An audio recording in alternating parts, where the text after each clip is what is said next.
Bonjour, je m'appelle Laura. Je vais lire Harry Potter à l'école des sorciers. C'est un livre fantastique. J'adore lire Harry Potter. Et c'est un livre qui raconte l'histoire d'un petit garçon dans une école de sorcellerie. Boum, boum. On frappa à nouveau. Dudley se réveilla en sursaut. C'était un coup de canon demanda-t-il bêtement. Il eut un grand bruit derrière eux. Et l'oncle Vernon entra dans la pièce en glissant par terre. Il tenait un fusil à la main. À présent, il savait ce que contenait le long paquet qu'il avait eu sous le bras la veille. « Qui est là » cria-t-il. « Je vous préviens, je suis armé. » Il y eut un instant de silence, puis crac. On cogna sur la porte avec tant de force qu'elle fut arrachée de ses gonds et tomba à plat sur le sol dans un fracas assourdissant. Un véritable géant se tenait dans l'encadrement. Son visage était presque entièrement caché par une longue crinière de cheveux emmêlés et par une grande barbe broussailleuse, mais on voyait distinctement ses yeux qui brillaient comme deux scarabées noirs au milieu de son foisonnement.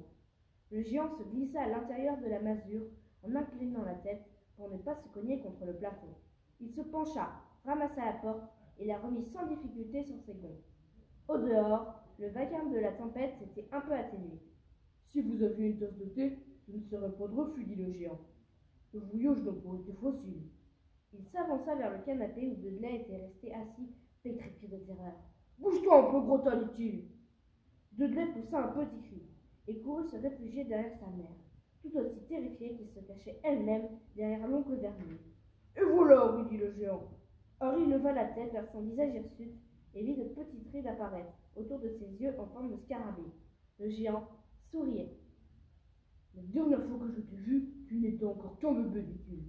Tu ressembles beaucoup à ton père, mais tu as les yeux de ta maman. » L'oncle Vernon laissa échapper un drôle de grognement. « Monsieur, j'exige que vous sortiez d'ici immédiatement, dit-il. Vous avez commis une violation de domicile avec effraction. »« Ah, ça suffit, Dursley, espèce de vieux pruneau, dit le géant.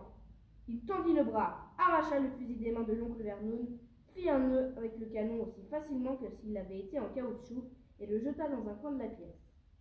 L'oncle Vernon émit à nouveau un drôle de bruit, comme une souris sur lequel on aurait marché. « Je te souhaite un bon anniversaire, Harry, dit le géant en tournant le dos aux Dursley. Je t'ai apporté quelque chose. J'ai dû m'asseoir un peu dessus pendant le voyage, mais ça doit être très bon quand même. » Il tira d'une poche de son manteau noir une boîte en carton légèrement aplatie. Harry l'ouvrit en tremblant et découvrit à l'intérieur un gros gâteau au chocolat, un peu fondu, sur lequel était écrit avec un glaçage vert « Joyeux anniversaire, Harry !»